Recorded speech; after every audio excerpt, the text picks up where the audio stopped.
Ye worship. Ye worship. Ye know not what. Whole lot of you. I know you learn Yah when you testify, giving honor to Yah, his son Yeshua, the Messiah. You speaking these things, you saying things, but do you really know who he is? And you can't when you hadn't been taught by him.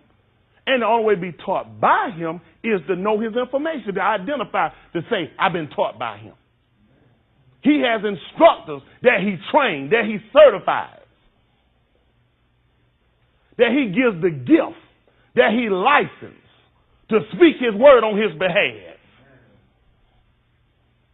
That's how we taught of God. God doesn't come down here and teach us literally himself.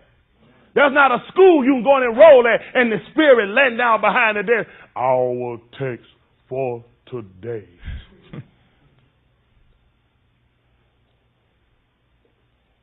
That do you behold?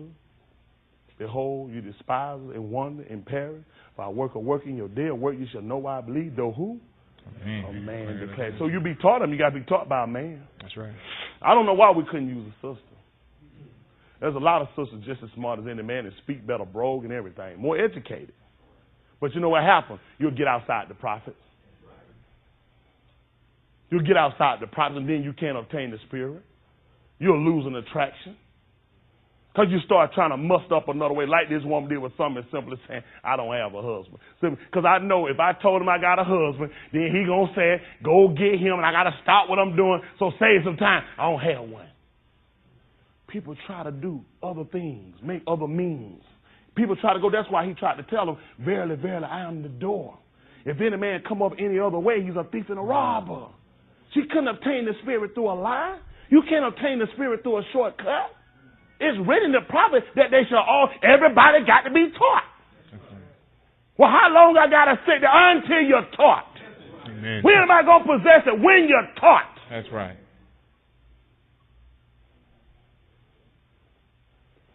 Listen. Ye worship, ye know not what. Mm-hmm. We know what we worship. He said we. He said I'm not the only one. We know what we worship. Listen. For salvation is of the Jews. Everybody that's born again, get the Spirit of the Most High God, got to convert and become a spiritual Jew. He said salvation is of them. It come through by a Jew. So it will only be natural that all of us that become spiritual, that obtain the Spirit, that's going to be taught by the prophet, have got to become Jews. He said it's of the Jews. Ye worship, you don't know what you worship. We know what we worship. Because salvation is of us. It's by us. It's through us. Amen. Listen.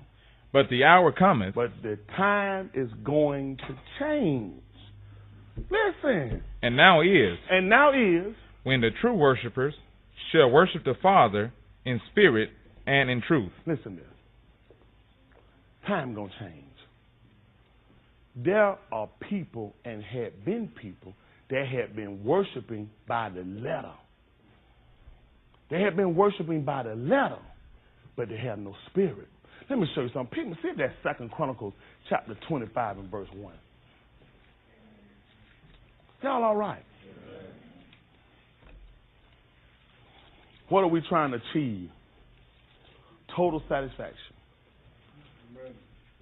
What are we trying to make? We're trying to be made whole. Isn't that right? You're talking about being made whole, being made complete. It's going to take some work. It's going to take some information. It's going to take some doing without some things. Listen, this is 2 Chronicles chapter 25, verse 1. Amen. Listen to the book. Amaziah was 25 years old when he began to reign. Oh, yeah. You hear this? Amaziah began to worship when he was 25 years old. He began to reign. And Listen. he reigned 29 years. Man reigned for 29 years. In Jerusalem. In Jerusalem. That's what men ought to worship. Jesus said men ought to worship in Jerusalem. She said, we've been doing it in the mountain. You said men ought to worship in Jerusalem. That's why he said, there's got to be a change. You can become complacent in certain places. You can become complacent with certain information. That's why he said, the hour coming. Matter of fact, it's here now. True worshipers. Listen to the book. And his mother's name was Jehoiadan Yes. of Jerusalem. Mm-hmm. And he did that which was right in the sight of the Lord. Listen to that. What's wrong here? The man did what's right. Where was he at? In Jerusalem. He did what was right. What could possibly be wrong here? Listen to the book. But not with a perfect heart. Letter worshipers. Y'all follow? That's right. Letter worshipers. Amen. We talked about in the 17th chapter of the book of Deuteronomy how the king was to copy himself out a copy of the law. He was to read this law that he might remember when he reigned over the Most High people. Now, he did what was right. You know what some of you say. I did what he told me. What do you want now? What's the problem now? I'm here. But your heart ain't perfect. That's right. He reigned in Jerusalem where men ought to worship. What's the problem now? True worshipers. We have some that are worshiping according to the letter. You'll do it, but your heart not right. That's why I allowed this woman to realize there's got to be a change. Because the Most High looked at, I gave them laws. Pick them up at Deuteronomy chapter 4 and about verse 6. I appreciate the Lord tonight. Amen. I appreciate it. I appreciate y'all, church. Amen. All I want to make sure why he allowed me to sit in my position is that I keep back nothing that's profitable to this church, that I never come up before the Most High God as a man that had committed adultery with his church. Amen.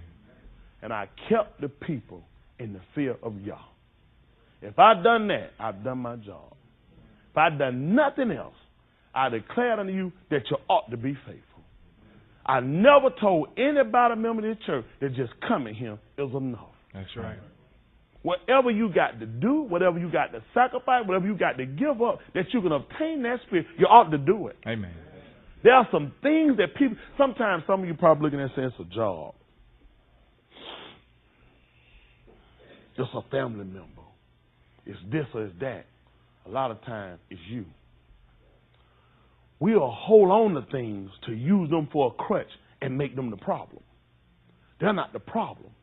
It's us. We got to learn how to get fully committed. It's just like when you get married, you can't keep talking to your ex-girlfriend. That's right. I know what you say. We ain't doing nothing. We just friends. Tell me any married man that ain't going to be a problem. You know what's going to happen? Now, Paul told us in the 7th chapter of the book of Romans, in the 2nd verse, about the woman which has a husband is bound by the law to her husband so long As he lived.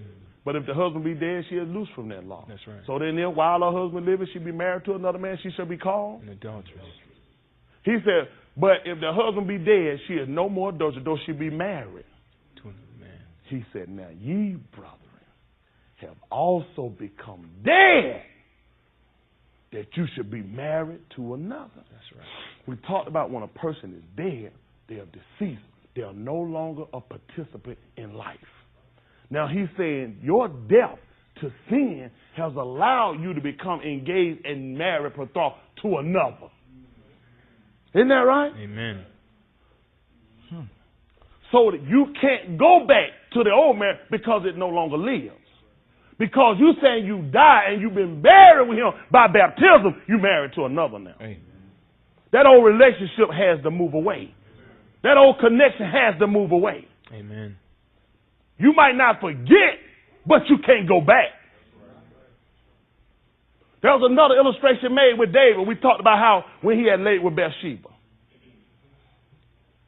David was a man somewhat similar to this woman. He realized he had messed up when he got her pregnant. So,